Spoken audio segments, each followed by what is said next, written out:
Welcome, स्वागत है आप सभी का। मैं हूं सुधांशु भगत। जैसा कि हम जो कल परिचर्चा कर रहे थे पृथ्वी की गतियां, है ना, पृथ्वी की विशिष्टताएं, पृथ्वी की जो आकृति है या पृथ्वी का जो एक सामान्य सा परिचय है, इन सब टॉपिक्स के बारे में जो है हमने हमारे पुराने लेक्चर्स में जो है डिस्कस कर लिया है।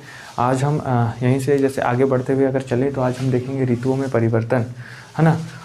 देखो, पृथ्वी जो है अपनी एक्सिस पे जो है 23.5 डिग्री जो है टिल्ड है, और साथ ही साथ वो क्या है कि सूर्य के जो है चारों ओर चक्कर लगा रही है। तो सूर्य के चारों ओर चक्कर लगाना और उसके खुद के एक्सिस पे 23.5 डिग्री झुके होना, इन्हीं के कारण जो ऋतुओं में परिवर्तन पाया जाता है। हमको अलग अलग सीजन्स हमको देखने को मिलते हैं। तो उसी के संदर्भ में जैसे मैं यहाँ पे बताऊँ तो हमको कुछ अक्षांशीय रेखा की जो है आज हमको ज़रूरत पड़ने वाली है। मैं पूरी जो अक्षांशीय रेखा कैसी खींची जाती है, क्या है ये, इन सब के बारे में आज नहीं बताऊंगा। जो कल का हमारा जो लेक्चर होगा उसमें हम ये सारी जो रेखाओं के बारे में, जो भौगोलिक ग्रिड है जिसमें हम अक्षांशीय रेखाएं, है ना, देशांतर रेखाएं, इनके बारे में हम जो है कल चर्चा करेंगे। लेकिन आज एक थोड़ा सा, है ना, अक्षांशीय रेखाओं के बारे में जो है आपको 2-3 जो रेखाएँ हैं उनके बारे में जानना ज़रूरी है। नाम से ही आप आज जो है जान लो थोड़ा सा, ठीक है। उसके बाद जो है हम कल विस्तार से इसकी चर्चा करेंगे। तो जैसे हमने देखा कि हमारी ये अर्थ जो है गोल है और बीच से हमारी अर्थ को जो लाइन डिवाइड करती है उसे हम 0 डिग्री इक्वेटर कहते हैं, है ना। इसी को भूमध्य रेखा या फिर विषुवत रेखा के नाम से भी हम जानते हैं, ठीक है। और ये जो विषुवत रेखा है ये हमारे अर्थ को 2 इक्वल पार्ट्स में डिवाइड करती है, जिसमें हम ऊपर वाले हिस्से को क्या बोलते हैं, नॉर्दर्न हेमिस्फीयर। यहाँ से लेके जो ऊपर वाला हिस्सा है इसे क्या कहते हैं, नॉर्दर्न हेमिस्फीयर, ठीक है, ये वाले इतने हिस्से को। और यहाँ से जो इतना हिस्सा है ना, इसे हम क्या कहते हैं, सदर्न हेमिस्फीयर, ठीक है। तो ये नॉर्दर्न हेमिस्फीयर और सदर्न हेमिस्फीयर जो ऊपर वाला हिस्सा है और जो नीचे वाला हिस्सा है, ठीक है। और इसी के बाद में जैसे हम देखें यहाँ पे ये जो 2 रेखा है उत्तर में, ठीक है, ये वाली, और दक्षिण में ये वाली। तो उत्तर में जो 23.5 डिग्री है ना, और दक्षिण में 23.5 डिग्री। तो ये जो रेखा है इसे अक्षांशीय रेखाएं कहते हैं। ये जो उत्तरी अक्षांशीय रेखा है 23.5 डिग्री और दक्षिणी अक्षांशीय रेखा है 23.5 डिग्री, है ना। तो ये कुछ सामान्य सी रेखा हैं जिसे हम कर्क रेखा और मकर रेखा भी कहते हैं। तो ये रेखाओं के बारे में आपको आज के लिए जो है थोड़ा सा ध्यान में रखना, ठीक है। मैं बाकी और बोलते रहूँगा, इनके नाम जो है लेते रहूँगा ताकि आपको ये जो माइंड में वो सेटअप हो जाए, क्योंकि आगे भी हम इन सब चीज़ों के बारे में जो है वो डिस्कस करने वाले हैं, ठीक है। तो देखते हैं ऋतुओं में परिवर्तन किस तरीके से होता है।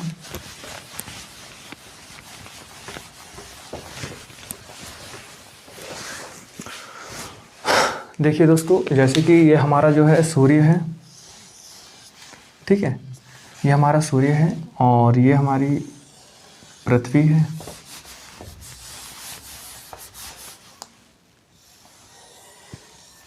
ठीक है।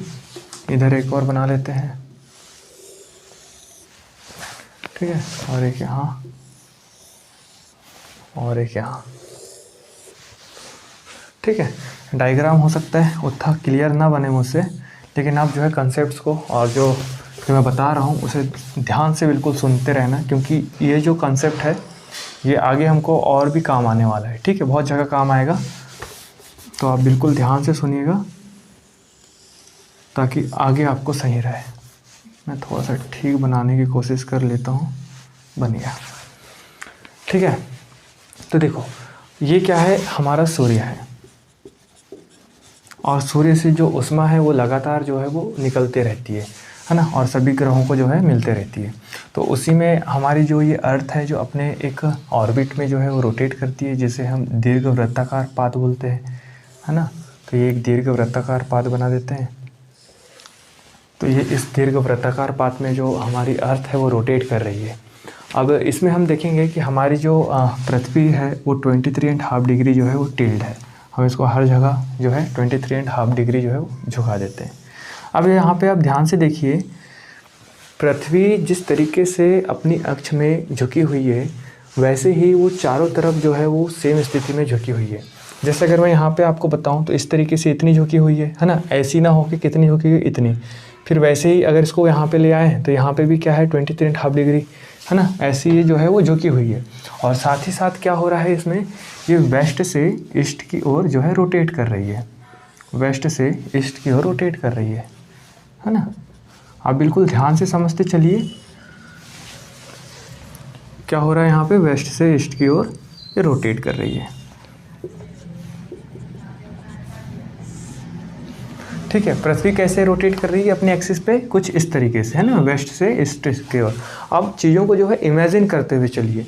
अगर आप इमेजिन करेंगे तो आपको बेहतर समझ में आएगा, आपके माइंड में बैठ जाएगी सारी चीज़ें, है ना। जो मैं बता रहा हूँ उसको आप इमेजिन करिए।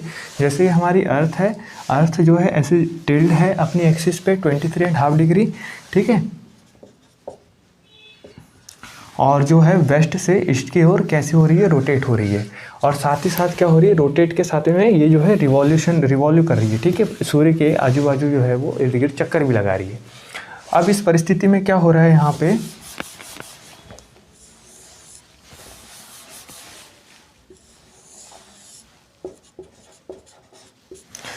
हम अब यहाँ पे देखते हैं कि जो एक भूमध्य रेखा है, जैसे मैंने आपको बताया था, वो भूमध्य रेखा जो है हमारी अर्थ को 2 इक्वल पार्ट्स में जो है वो डिवाइड कर देती है ना। ये भूमध्य रेखा है और भूमध्य रेखा के ऊपर जो है 23.5 डिग्री कर्क रेखा और 23.5 डिग्री कौन सी रेखा है हमारे यहाँ पे, मकर रेखा, ठीक है।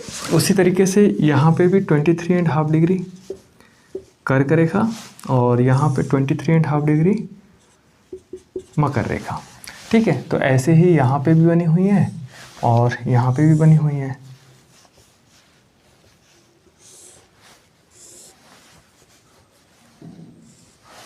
ठीक है, आपको समझ में आ रहा होगा।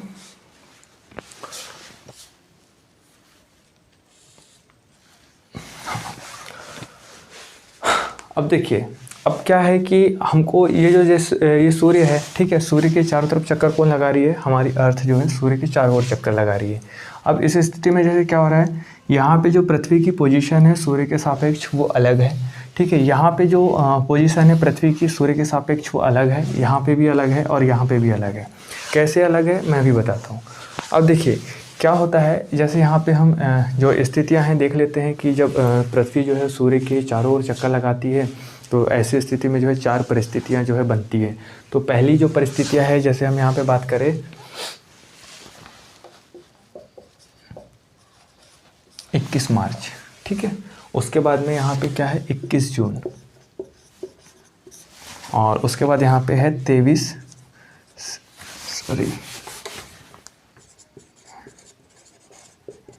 सितंबर और फिर यहाँ पे हमको एक देखने को मिलती है 22 दिसंबर, ठीक है।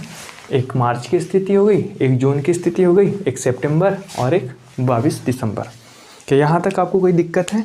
ठीक है, यहाँ तक कुछ भी मैंने अभी तक कुछ नहीं बताया है, बस सिंपल से मैंने एक डायग्राम ड्रॉ किया है और जो अभी तक मैंने जो आपको बताया है वही चीज़ें जो यहाँ पे मैंने ड्रॉ किया हुआ है। अब आगे जैसे अब मैं यहाँ पे बता रहा हूँ आपको, ठीक है। अब यहाँ से आप लोग बिल्कुल ध्यान से सुनते रहिएगा क्या हो रहा है और क्या नहीं हो रहा है। देखिए एक यहाँ पे एक और डायग्राम बना दे रहा हूँ मैं ताकि आपको और बेहतर समझ में आ जाए। ये हमारी क्या है, पृथ्वी है और ये हमारी क्या है, ये एक है सूर्य है, ठीक है।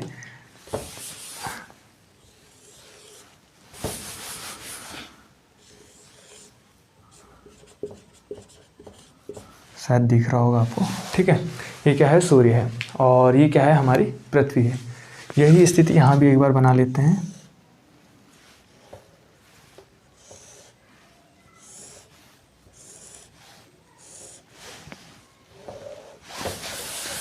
सीधा सीधा बन गया।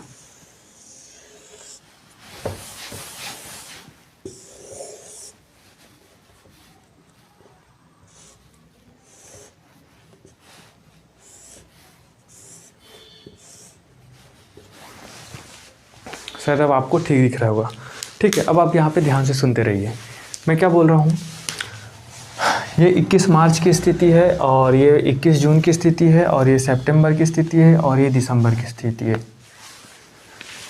अब यहाँ पे क्या हो रहा है कि ये सूर्य है और ये अर्थ है, तो अर्थ की जो पोजीशन है सूर्य के सापेक्ष में कैसी है मैं आपको यहाँ पे बताता हूँ। आप यहाँ पे समझना, फिर यहाँ पे समझना, यहाँ पे समझना, फिर यहाँ पे समझना, ठीक है। इंटरचेंजेबली समझते रहना जो मैं बताते जा रहा हूँ। ये सूर्य की जो रोशनी है या सूर्य की जो किरणें हैं ये निकलती हुई आ रही है। अब अभी आप देख रहे होंगे सूर्य की रोशनी कहाँ पे लंबवत पड़ रही है, यहाँ पे 90 डिग्री पे जो है पड़ रही है। कहाँ पे पड़ रही है, 0 डिग्री पे पड़ रही है। अब यहाँ से आप सेम यही चीज़ों को यहाँ पे जो है इमेजिन करिए, यहाँ से जो है रोशनी निकली और निकल के कहाँ पड़ रही है, इस 0 डिग्री वाले क्षेत्र पे पड़ रही है। ठीक है, इस क्षेत्र पे पड़ रही है। ये जो क्षेत्र है, ये वाला क्षेत्र है, ये वाला क्षेत्र है। यहाँ पे अगर आप देखोगे तो सूर्य की जो रोशनी है कैसे पड़ रही है, 90 डिग्री पे। ठीक है, 90 डिग्री पे लंबवत चमक रही है, पहली स्थिति। अब दूसरी स्थिति आप यहाँ पे देखोगे, मैं यहाँ पे बना देता हूँ इस तरीके से। ठीक है, अब दूसरी स्थिति यहाँ पे देखो, अब क्या हो रहा है कि जो सूर्य के सापेक्ष जो अर्थ की स्थिति है वो चेंज हो गई। कैसे चेंज हो गई, अभी देखो सूर्य की जो रोशनी है कहाँ पे पड़ रही थी, विषुवत रेखा पे। अब सूर्य हमारा यहाँ पे आ गया। बेसिकली सूर्य वहाँ पे नहीं गया है। ठीक है, सूर्य के सापेक्ष पृथ्वी की स्थिति ऐसी हो गई है, ऐसी बदल गई है, जिसमें हमको सूर्य जो है, सूर्य से जो रोशनी हमको निकलती हुई दिखाई देती है वो कहाँ पे सीधे पड़ती है, वो कर्क रेखा पे पड़ती है, लंबवत पड़ती है। ठीक है, यहाँ पे 90 डिग्री पे पड़ रही है। ठीक है, यहाँ पे जो सूर्य की जो रोशनी निकल रही है वो कर्क रेखा पे कैसी पड़ रही है, 90 डिग्री पे। ठीक है, तो ये दूसरी स्थिति हो गई ये वाली। ठीक है, अब तीसरी स्थिति क्या है, तीसरी स्थिति क्या हो रहा है कि बिल्कुल सेम यही वाली स्थिति है। ठीक है, सूर्य जो है 0 डिग्री पे है। ठीक है, तो सूर्य की जो रोशनी कहाँ पड़ रही है, इस रेखा पे पड़ रही है। ठीक है, कहाँ पड़ रही है, इस रेखा पे पड़ रही है। ठीक है, यहाँ से हम बना देते हैं, कहाँ पड़ रही है, 0 डिग्री पे। और यहाँ से अब तीसरी स्थिति देखते हैं। तीसरी स्थिति में क्या हो रहा है, जो सूर्य है वो समझो नीचे आ गए, सूर्य नीचे नहीं आ रहे। ठीक है, सूर्य के सापेक्ष जो पृथ्वी की स्थिति है ऐसी हो गई है कि सूर्य हमको अब यहाँ से जो है मकर रेखा में जो सूर्य की जो रोशनी होती है वो 90 डिग्री में हमको पड़ती दिखाई देती है। ठीक है, तो जो सूर्य की जो रोशनी है मकर रेखा में हमको 90 डिग्री में दिख रही है। अब जैसे ये सूर्य की है, सूर्य की रोशनी हमको कहाँ दिख रही है, यहाँ पे दिखेगी 90 डिग्री पे। और चौथी स्थिति कैसी है, चौथी स्थिति फिर से सेम यही वाली। ठीक है, फिर से कौन सी, ये बीच वाली स्थिति है। पहली स्थिति ये थी, ये दूसरी स्थिति हुई। ठीक है, फिर ये तीसरी स्थिति हुई और ये चौथी स्थिति हो गई। तो ऐसी जो 4 स्थितियां हैं या परिस्थितियां हैं, है ना, ये मतलब सूर्य के सापेक्ष में पृथ्वी की जो परिस्थितियां हैं इस तरीके से बदलते रहती है। यहाँ तक आपको समझ में आया।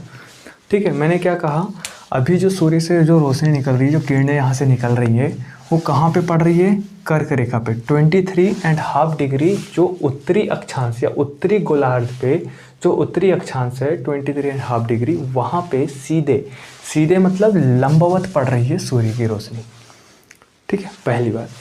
अब दूसरी बात यहाँ पे क्या हो रहा है कि जो पृथ्वी है यहाँ से ऐसे इस तरीके से घूम रही है, अपनी एक्सिस पे घूम रही है, घूमते यहाँ पे आ गई। ठीक है, यहाँ पे आ गई तो सूर्य की अब किरणें कहाँ पड़ रही है, सीधे 0 डिग्री पे पड़ रही है। ठीक है, सूर्य की जो किरणें हैं कहाँ पे पड़ रही है, 0 डिग्री पे। ठीक है, और उसके बाद में अब यहाँ से पृथ्वी घूमते चली कहाँ पे, यहाँ पे आ गई। जब इस स्थिति पे आ जाती है तो यहाँ से जो सूर्य की किरणें वो दक्षिणी अक्षांश में 23.5 डिग्री दक्षिणी अक्षांश पे यहाँ पे लंबवत पड़ती है, यहाँ पे 90 डिग्री पड़ती है। ठीक है, कौन सी वाली स्थिति है, ये वाली स्थिति है। फिर उसके बाद में यहाँ से घूमते कहाँ पे आ गई, यहाँ पे आ गई। तो यहाँ पे फिर से क्या हो रहा है कि जो सूर्य किरणें हैं वो कहाँ पे लंबवत चमक रही है हमको, यहाँ पे विषुवत रेखा पे, मतलब फिर से यही वाली स्थिति आ गई। तो आपको यहाँ तक समझ में आया। ठीक है, अब यहाँ पे अब ध्यान से देखिए, अब मैं जो बोलने जा रहा हूँ उसको आप सुनते रहिए ध्यान से। मैक्सिमम जो कॉन्टिनेंट है या जो जहाँ पे लोग जो है रहते हैं वो अधिकांश क्षेत्र जो है ऊपरी क्षेत्र है। ठीक है, तो अगर हम जब भी पढ़ाई कर रहे हैं, है ना, ज्योग्राफी को देख रहे हैं, तो हम अधिकतर इस मतलब क्षेत्र पे ध्यान देते हुए पढ़ाई करते हैं, जो कि हम जो है उत्तरी अक्षांश में जो हमारा निवास है वो है। ठीक है, तो इसीलिए क्योंकि जो भी परिस्थितियाँ जो बदलती है, तो उत्तरी अक्षांश में जो भी परिस्थितियाँ बदलती है तो वो सीधे प्रभावित करती है किसको, मानव को। ठीक है, तो इसलिए हम जो है उत्तरी अक्षांश को उसके संदर्भ में जो ठंडी गर्मी, ठीक है, ठंडी वाला दिन, गर्मी वाला दिन, ये हम कहते हैं। ठीक है, तो यहाँ पे जैसे अब हम यहाँ पे बात करें, सूर्य की जो किरणें हैं वो कहाँ पड़ रही है, 23.5 डिग्री उत्तरी अक्षांश में पड़ रही है। अब मुझे यहाँ बताइए कि ये जो सूर्य किरणें हैं यहाँ पे पड़ेगी, लंबवत पड़ेगी, तो लंबवत जब यहाँ पे पड़ेगी तो क्या इस क्षेत्र को अधिक गर्म करेगी या कम गर्म करेगी? आप बोलोगे अधिक गर्म करेगी। जब ये सूर्य किरणें सीधी पड़ेगी और इस क्षेत्र को अधिक गर्म करेगी तो क्या जो उत्तरी गोलार्ध है यहाँ पे गर्मी अधिक होगी या नहीं होगी? आप बोलोगे गर्मी अधिक होगी। इसीलिए क्या मैं इस उत्तरी गोलार्ध में गर्मी का दिन कह सकता हूँ, गर्मी का सीज़न कह सकता हूँ। ठीक है, क्या इसको मैं समर सीज़न कह सकता हूँ?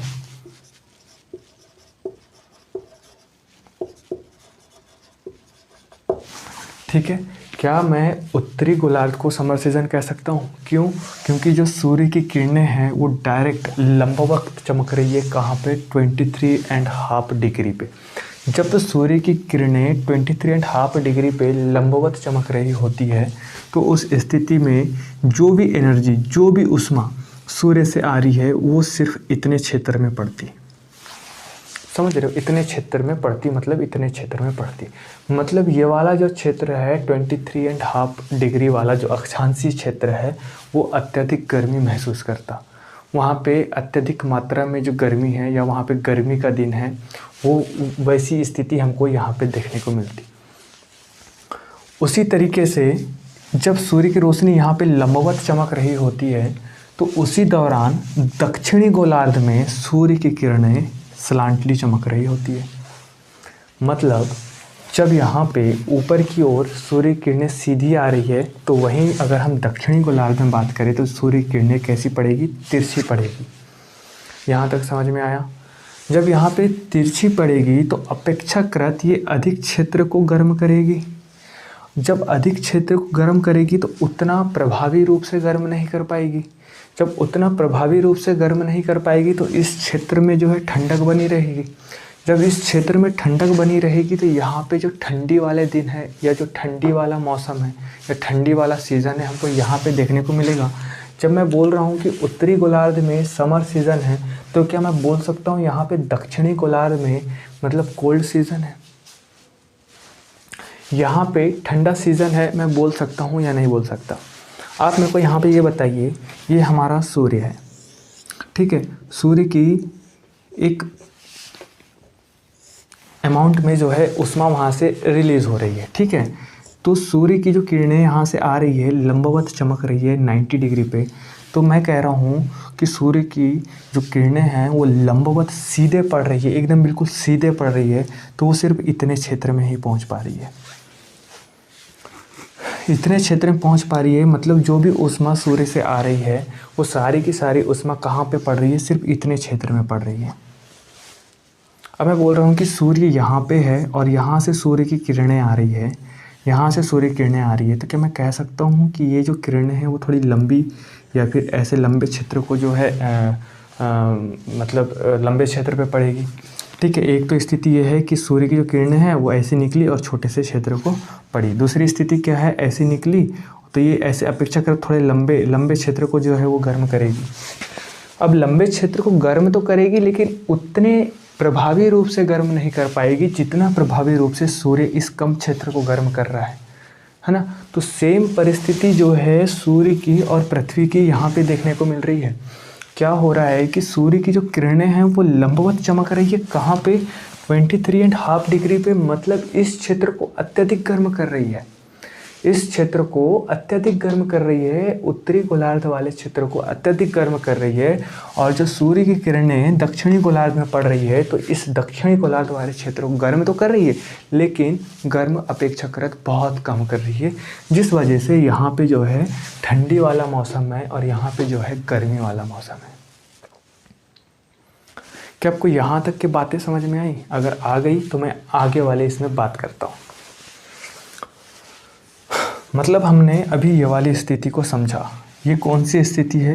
ये वाली हम स्थिति बोल रहे हैं 21 जून की स्थिति है, और ये वाली स्थिति हम बोल रहे हैं 22 दिसंबर वाली स्थिति है। और ये जो दोनों स्थिति है 21 मार्च और 23 मार्च वाली स्थिति वो ये है। 21 मार्च है और एक है 23 सितंबर। तो ये स्थितियाँ हैं, ठीक है। अभी मैंने क्या कहा, ये वाली चीज़ों को मैं फिर से एक बार यहाँ बताने जा रहा हूँ। अब फिर से यहाँ पे ध्यान से देखिए, जो वहाँ नहीं समझा है वो यहाँ पे समझेगा। अब मैंने क्या बोला कि सूर्य जो है अभी कहाँ पे है, मान लो यहाँ पे है। सूर्य कहाँ है, सबसे ऊपर वाले क्षेत्र में है। अब यहाँ पे देखिए सूर्य की जो किरणें हैं या सूर्य की जो रोशनी है वो कहाँ पे पड़ रही है, ये वाली जो कौन सी अक्षांशीय रेखा है, 23.5 डिग्री अक्षांशीय रेखा है। ये वाली कहाँ पे है, ये उत्तरी गोलार्ध में है। ये कौन सा गोलार्ध है, ये उत्तरी गोलार्ध है, ठीक है। ये उत्तरी गोलार्ध है। उत्तरी गोलार्ध मतलब ऊपर का गोला, ठीक है। तो ऊपर के गोले में जो सूर्य की किरणें हैं वो सीधी लंबवत पड़ रही है। और वहीं जब हम बात करेंगे ये किरणें जब यहाँ ऐसी पड़ेगी ना तो ये तिरछी पड़ेगी इस रेखा पे।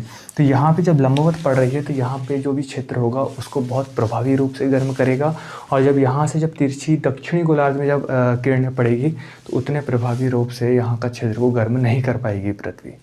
जब उतने प्रभावी रूप से गर्म नहीं कर पाएगी तो यहाँ पे ठंडी होगी और ऊपर गर्मी होगी। ये स्थिति हुई।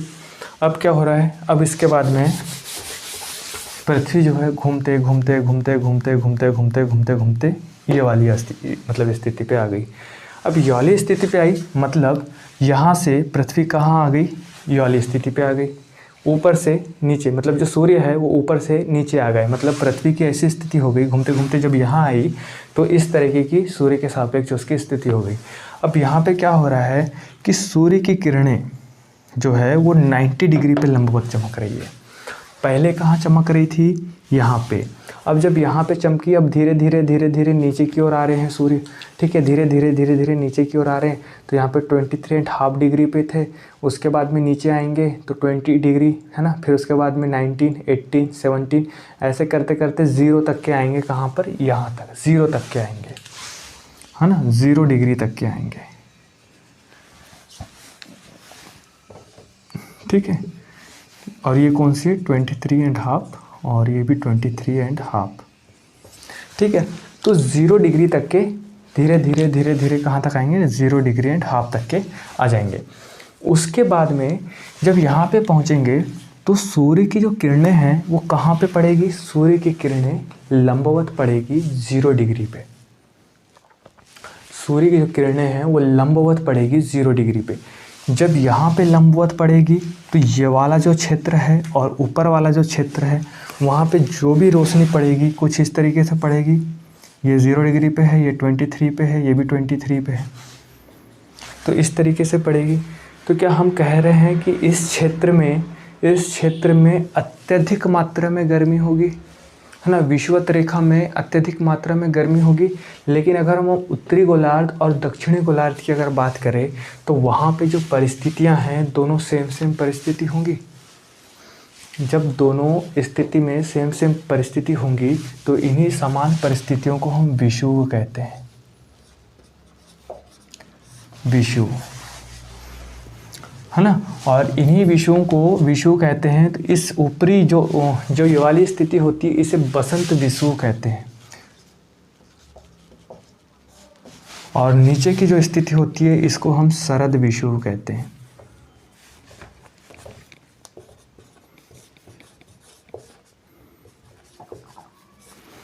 ठीक है, इक्विनॉक्स। अब इसके बाद में क्या हो रहा है, अब हमने ये वाली स्थिति देखा, सूर्य कहाँ पे लंबवत चमक रहे हैं 0 डिग्री पे। तो दोनों उत्तरी गोलार्ध में और दक्षिणी गोलार्ध में जो सीज़न है बिल्कुल सेम सीज़न है, ठीक है, कोई बदलाव नहीं है सीज़न में, बिल्कुल एक जैसी परिस्थिति दोनों सीज़न में हमको देखने को मिलती है। अब उसके बाद में क्या हो रहा है, यहाँ से अब पृथ्वी यहाँ से घूमते घूमते घूमते घूमते घूमते घूमते घूमते घूमते यहाँ पे आ गई। जब पृथ्वी यहाँ पे आ गई तो मतलब ये वाली स्थिति आ गई, यहाँ पे ये वाली स्थिति आ गई। अब यहाँ पे आप देखो सूर्य की किरणें वो कहाँ पे पड़ रही है, सीधी। आप खुद देख के बताओ सूर्य की किरणें सीधी कहाँ पे पड़ रही है। आप बोलोगे 23.5 डिग्री दक्षिणी गोलार्ध में पड़ रही है। जब सूर्य की किरणें 23.5 डिग्री दक्षिणी गोलार्ध में पड़ेगी तो मैंने कहा कि जब सीधी पड़ती है तो जो किरणें हैं जब सीधी पड़ती है तो कम क्षेत्र को गर्म करती है लेकिन अत्यधिक मात्रा में गर्म कर देती है। और उसी स्थिति में, इस स्थिति में जब सूर्य की किरणें उत्तरी गोलार्ध में पड़ेगी तो कैसी पड़ेगी? तिरछी पड़ेगी। जब उत्तरी गोलार्ध में सूर्य किरणें जब तिरछी पड़ेगी तो क्या मैं कह सकता हूँ तिरछी पड़ेगी तो ये अपेक्षाकृत अधिक क्षेत्र को गर्म करेगी, लेकिन कम मात्रा में गर्म करेगी। यहाँ पे जो गर्माहट है वो बहुत तेज होगी। क्यों होगी? क्योंकि सूर्य की किरणें यहाँ सीधी पड़ रही है, और ऊपर जो है वो कम गर्म होगी क्योंकि सूर्य किरणें तिरछी पड़ रही है। जब सूर्य किरणें तिरछी पड़ेगी तो ज़्यादा क्षेत्र को गर्म करेगी परंतु कम मात्रा में, और यहाँ कम क्षेत्र को गर्म करेगी परंतु ज़्यादा मात्रा में। जब यहाँ ज़्यादा मात्रा में गर्म कर रही होगी, उस स्थिति में क्या मैं कह सकता हूँ ये वाला जो क्षेत्र है वो अत्यधिक गर्म हो जाएगा। और जब ये क्षेत्र अत्यधिक गर्म हो जाएगा तो क्या मैं इस क्षेत्र को गर्मी वाला दिन या गर्मी का सीज़न यहाँ पे बोल सकता हूँ? आप बोलोगे बोल सकते हो। उसके बाद में जब मैं ऊपर देखूँगा तो यहाँ पे बहुत बड़े क्षेत्र को गर्म तो कर रही है, मतलब यहाँ से जो सूर्य किरणें पहुँच रही है बहुत बड़े क्षेत्र पे पहुँच रही है, लेकिन ये क्षेत्र उतना गर्म नहीं हो पा रहा है। क्योंकि देखो यहाँ से जो अमाउंट ऑफ एनर्जी यहाँ से निकल रही है ना, सेम अमाउंट ऑफ एनर्जी यहाँ से निकल रही है। जब सारी की सारी एनर्जी इतने क्षेत्र में पड़ जाएगी तो सारी एनर्जी इतना सा क्षेत्र लेगा तो काफ़ी ज़्यादा प्रभावित होगा, लेकिन उतनी ही एनर्जी जब हम यहाँ भेज रहे हैं और यहाँ पे बहुत सारे क्षेत्र को बांट दे रहे हैं तो थोड़ी थोड़ी एनर्जी ही पहुँचेगी वहाँ सभी के पास में। तो जब ज़्यादा क्षेत्र में जब यहाँ से किरणें पहुँचेगी तो अपेक्षाकृत जो है वो कम गर्म होगा, और जब कम गर्म होगा तो हम कह सकते हैं कि ऊपर वाला जो क्षेत्र है या उत्तरी गोलार्ध का जो क्षेत्र है वहाँ पे ठंडी के हमको दिन महसूस होंगे, और दक्षिणी वाले क्षेत्र में उस समय गर्मी के दिन महसूस होंगे। तो क्या मैं यहाँ पे उत्तरी गोलार्ध को, नदन हेमिस्फेयर को यहाँ पे ठंडी वाला मौसम मतलब शीत ऋतु बोल सकता हूँ? ऊपर वाले क्षेत्र को, नदन हेमिस्फीयर को मैं शीत ऋतु बोल रहा हूँ, और इसी समय जब ऊपर शीत ऋतु चल रही होती है तो नीचे ग्रीष्म ऋतु चल रही होती है, वाइस वर्सा। ठीक है, जो ऊपर हो रहा है उसका जस्ट उल्टा इन दोनों स्थितियों में अलग अलग होता है। यहाँ तक अब उम्मीद कर रहा हूँ समझ पा रहे होंगे। अब यहाँ से पृथ्वी जो है वेस्ट से ईस्ट की ओर रोटेट हो रही है, रोटेट हुई रोटेट होते यहाँ पे आ गई पृथ्वी। यहाँ पे आ गई मतलब फिर से यहाँ पे आ गई, मतलब फिर से 0 डिग्री पे आ गई। मतलब यहाँ से जो किरणें निकल रही है ना, वो किरणें कहाँ पहुँच रही है? 0 डिग्री पे पहुँच रही है, विषुवत रेखा पे पहुँच रही है फिर से। जब फिर से विषुवत रेखा पे पहुँची तो वही स्थिति होगी जो मैंने यहाँ बताया था। यहाँ पे जो दोनों परिस्थितियाँ जो हैं वो समान होंगी। सूर्य की जो किरणें हैं वो 0 डिग्री पे लंबवत पड़ेगी। जब सूर्य की किरणें लंबवत 0 डिग्री पे पड़ेगी तो उत्तरी गोलार्ध और दक्षिणी गोलार्ध में जो बाकी जो रेखाएं हैं वो तिरछी पड़ेगी। तो इधर जो है अपेक्षाकृत अधिक क्षेत्र को गर्म करेगी। दोनों एरिया में जो है सेम समान सीजन हमको देखने को मिलेंगे, है ना। तो ये वाला क्षेत्र और ये वाला क्षेत्र दोनों समान परिस्थितियों वाला क्षेत्र होता है, इसीलिए हम उसको विषुव बोलते हैं, मतलब इक्विनॉक्स बोलते हैं। ऊपर वाले क्षेत्र को हम स्प्रिंग इक्विनॉक्स बोलते हैं और नीचे वाले क्षेत्र को फॉल मतलब इक्विनॉक्स, फॉल इक्विनॉक्स बोलते हैं। ठीक है, तो ये 2 सीज़न हमको यहाँ पे जो है वो देखने को मिले। यहाँ पे हमको समर सीज़न है, ठीक है, यहाँ पे हमारा शीत ऋतु है।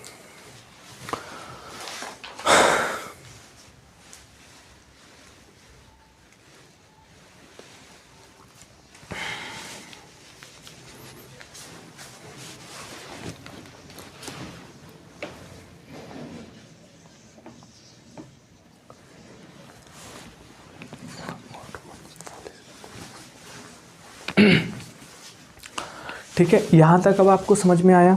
अब 2 शब्दावली के बारे में अब यहाँ पे हम समझते हैं क्या है। एक शब्दावली है उत्तरायण और एक शब्दावली है दक्षिणायन। अब ये उत्तरायण और दक्षिणायन की स्थिति क्या है पहले मैं आपको यहाँ पे बताता हूँ, ठीक है, फिर यहाँ पे बताऊँगा। यहाँ पे पहले आप ये समझो, उत्तरायण मतलब क्या हो रहा है कि सूर्य जो है वो अभी कहाँ पे है? 0 डिग्री पे है। अब इसके बाद में सूर्य क्या हो रहा है? ऊपर की ओर चलते चले जा रहे हैं, ऊपर की ओर चलते जा रहे हैं, तो इसको हम क्या बोल रहे हैं? उत्तरायण। ठीक है, सूर्य ऊपर की ओर जा रहे हैं, उत्तरायण बोलेंगे। उसके बाद यहाँ पे है सूर्य, ठीक है, अब उत्तरायण में हो गए। अब सूर्य कहाँ है? उत्तरायण में, मतलब मैक्सिमम सूर्य कहाँ तक जा सकते हैं? तो 23.5 डिग्री तक मैक्सिमम। उत्तरायण जब होते हैं, उत्तरायण होने का मतलब है कि सूर्य उत्तर की ओर उन्मुख होते हैं। जब उत्तर की ओर उन्मुख होते हैं तो कहाँ तक होते हैं, वो 23.5 डिग्री तक उन्मुख होते हैं। ठीक है, यदि कभी क्वेश्चन ऐसा आ गया कि जो सूर्य की किरणें हैं वो 66 डिग्री उत्तरी अक्षांश पर लंबवत चमकती है, तो स्टेटमेंट जो है बिल्कुल गलत हो जाएगा। क्यों? क्योंकि सूर्य की जो किरणें हैं वो सिर्फ और सिर्फ लंबवत कहाँ तक चमकती है, 23.5 डिग्री तक चमकती है।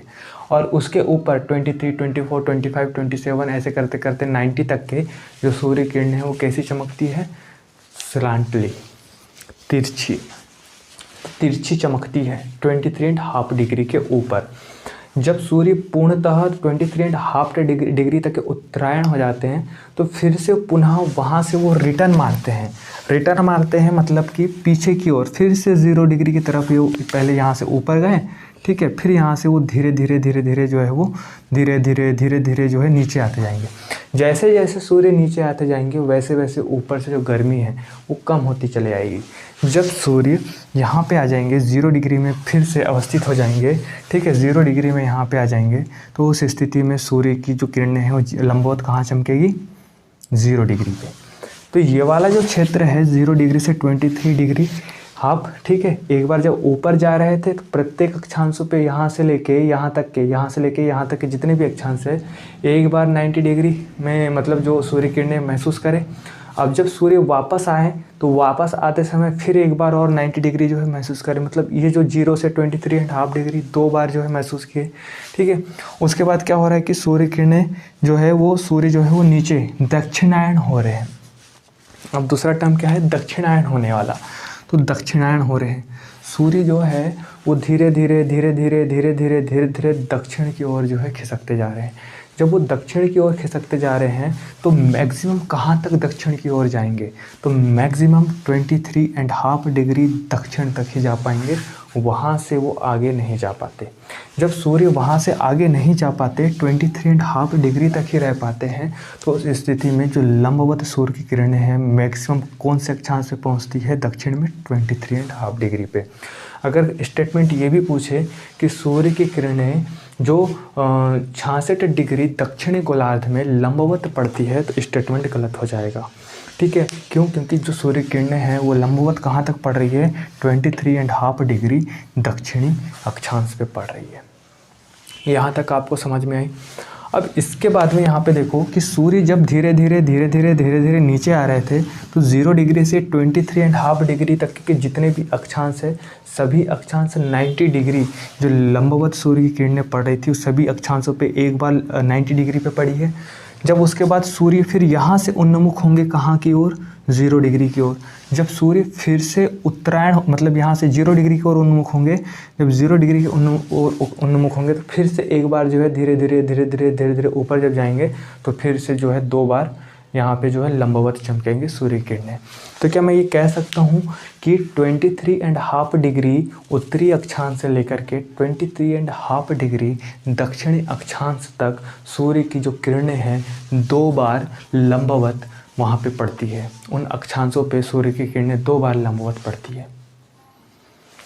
जब ये इतने क्षेत्र में सूर्य किरणें लंबवत 2 बार पड़ती है तो ये वाला जो क्षेत्र है वो अपेक्षाकृत अधिक गर्म होगा, और जो उत्तरी मतलब उत्तर में 23.5 डिग्री के उत्तर में और 23.5 डिग्री के नीचे दक्षिण में जो भी क्षेत्र पाए जाएंगे वो थोड़े ठंडे होंगे,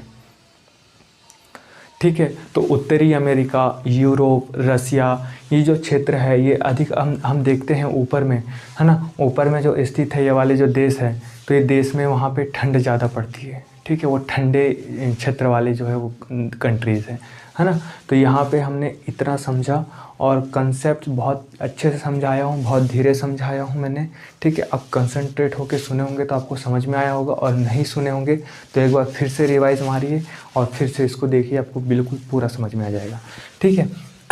तो मैंने यहाँ पे अब इसी स्थिति को मैं एक बार यहाँ पे और बता देता हूँ, जिसको नहीं आया होगा यहाँ पर भी देख लो, ठीक है।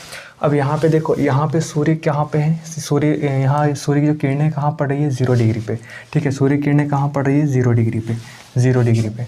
अब सूर्य यहाँ से जो है उत्तरायण होने चले आ रहे हैं,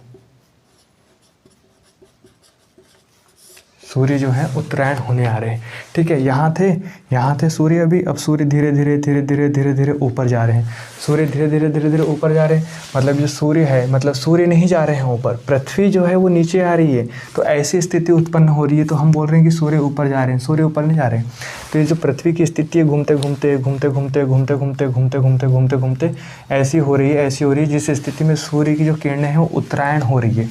किरणें उत्तरायण हो रही है, मतलब पहले 0 डिग्री पे पड़ रही थी, अब धीरे धीरे ऐसे पृथ्वी घूमते आई, तो सूर्य किरणें ऊपर की ओर उठते गई और 23.5 डिग्री तक के उठ गई। जो भी किरणें थी वो 23.5 डिग्री तक के आ गई। अब इसके बाद में जो किरणें हैं वो ऊपर नहीं जा पा रही है, इसके बाद किरणें ऊपर नहीं जा पा रही है। तो उत्तरायण की जो सीमा है वो कहाँ तक है, 23.5 डिग्री तक है। ठीक है, अब उसके बाद में क्या हो रहा है कि पृथ्वी फिर से घूमते इधर 0 डिग्री की तरफ उन्मुख हो रही है। कहाँ हो रही है, 0 डिग्री की तरफ उन्मुख। ठीक है, 0 डिग्री यहाँ पे जब आ गई है ना, यहाँ पे जब पृथ्वी की स्थिति ऐसी आ गई, अब यहाँ से पृथ्वी घूमते यहाँ पे आ गई। जब पृथ्वी यहाँ पे 0 डिग्री की ओर उन्मुख हुई, तो फिर से जो सूर्य की किरणें हैं वो लंबवत कहाँ चमकेगी, 0 डिग्री पे चमकेगी। ठीक है, ये वाली स्थिति फिर से होगी। पहले उत्तरायण हुए, ठीक है, उत्तरायण से फिर नीचे की ओर धीरे धीरे इस स्थिति पे आ रहे हैं, है ना, तो इस स्थिति पे आ गई। अब यहाँ से फिर धीरे धीरे घूमते यहाँ पे आ जाएंगे। तो ये वाली जो है ये दक्षिणायन की स्थिति है। ठीक है, दक्षिणायन। तो जो दक्षिणायन की स्थिति है, यहाँ पे क्या होगा, ये दक्षिणायन की स्थिति मतलब सूर्य जो है धीरे धीरे, सूर्य किरणें जो हैं धीरे धीरे दक्षिण की ओर आ गई, मतलब घूमते पृथ्वी यहाँ चली गई, और जो सूर्य किरणें हैं वो मतलब या 0 डिग्री से जैसे खसकते यहाँ तक के आ गई, और यहाँ पे मैक्सिमम 23.5 डिग्री तक के ही सीमित रह गई, इसके नीचे वो नहीं आ सकती।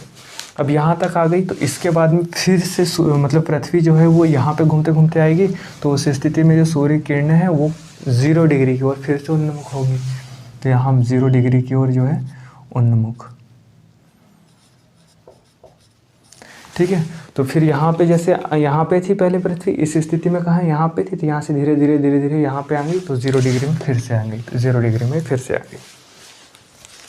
ठीक है, तो ये कुछ ऐसी परिस्थितियां हैं जो हमारी मतलब पृथ्वी और सूर्य के साथ में होती है, और इसी में जो है वो अलग अलग सीजन्स देखने को मिलते हैं, है ना। 4 प्रकार के ऋतु हमको देखने को मिलते हैं।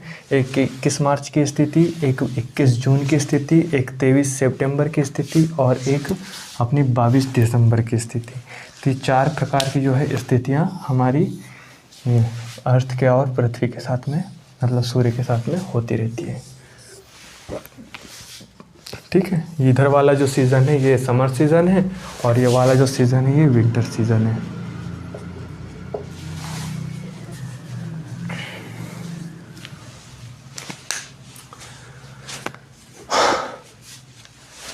ठीक है, तो ऋतु परिवर्तन हो गया। इसके बाद में हम अगला जो टॉपिक है, जैसे दिन व रात का छोटा व बड़ा होना, है ना, उसको देखेंगे।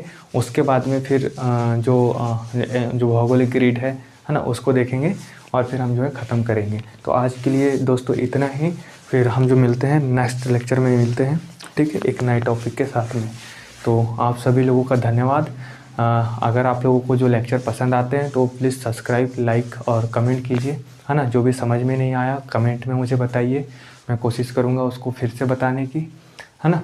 और चलो, थैंक यू।